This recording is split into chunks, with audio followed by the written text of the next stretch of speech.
Health Watch. Most children sometimes feel a little shy around strangers, but children with Asperger Syndrome have an especially hard time socializing even with people they know well. Asperger's is a developmental disorder that affects a person's ability to communicate with others. Health Watch reporter Beth Galvin is here with one man's story. Beth? And Russ and Lisa, as a child, Nick Dubin was called quirky or eccentric. But it wasn't until he was much older he understood why he had such a hard time connecting with other people. He was diagnosed with Asperger Syndrome, and those two words helped him finally understand so much about his past and his future. Hey, Jared. No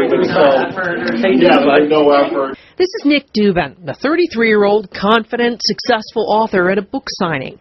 But looking back at his life, he sees a different little boy. I was in second grade, and I was trying to open the door to a classroom, and I was turning the door clockwise, and I was so rigid in my thinking that I didn't think that the door could be turned counterclockwise, and the teacher proceeded to humiliate me because I couldn't open the door. Growing up in Birmingham, Nick always felt he was different. But it wasn't until he turned 27 he was diagnosed with a disorder on the autism spectrum called Asperger Syndrome. All the pieces of the puzzle weren't put together until I myself suspected it. And I went to a neuropsychologist, got the diagnosis, and ever since then it's pretty much been a weight lifted off my back because I have a self-understanding that I didn't have before. Asperger's was only formally recognized as a developmental disorder in 1994, and it's often referred to as high-functioning autism.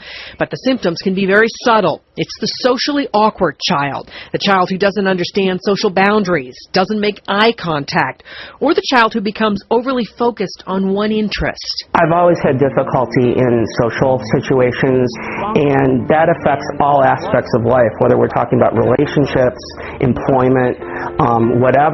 It affects all aspects of life that involve interpersonal communication. These are the children that can spend hours doing nothing but working on Lego models or doing nothing but making lists of all the spells that are in the Harry Potter novels. Dr. Stephanie Hines is a developmental pediatrician who says even though Nick is a tremendous success story, it's the young diagnosis that's so important. The sooner that we can treat them, the better it is for them, the more they can get out of their educational environment. Nick is now getting his doctorate in psychology. He's written 2 books on living with Asperger's and is slated to write a 3rd, hoping to make sure the kids who feel like they don't fit in know they do. There's an old saying, if you've met one person on the spectrum, you've only met one person on the spectrum. So we're a very diverse group of people. We have an incredible array of abilities, talents, gifts, and once we're able to unleash those gifts, I really believe that the world will become a better place. And that's what I try to help people with Asperger's do in my book. And there is no cure for Asperger syndrome, but there are effective treatments to teach children communication skills and to address their repetitive or obsessive behaviors. And experts say the earlier a child's diagnosed, the better. To read more about Asperger syndrome, you can go to our website, myfoxatlanta.com, and look in the Seen on TV section of our homepage. And Russ and Lisa, I guess the whole message here is, pay attention as a parent for this. It really is fascinating because Nick obviously communicates so well. Yes. And there are lots of kids who are quirky. It's kind of what makes life interesting. How do you know when it's just that and something more difficult that the parent has to look into? I think what parents want to watch for is maybe if your child's having a real difficulty connecting with other kids. You might want to bring that up with the child's pediatrician.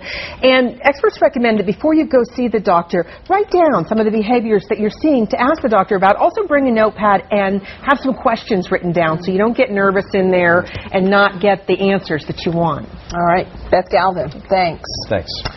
Next on Fox 5 News at 5, another way to save money. You're about to get what you need with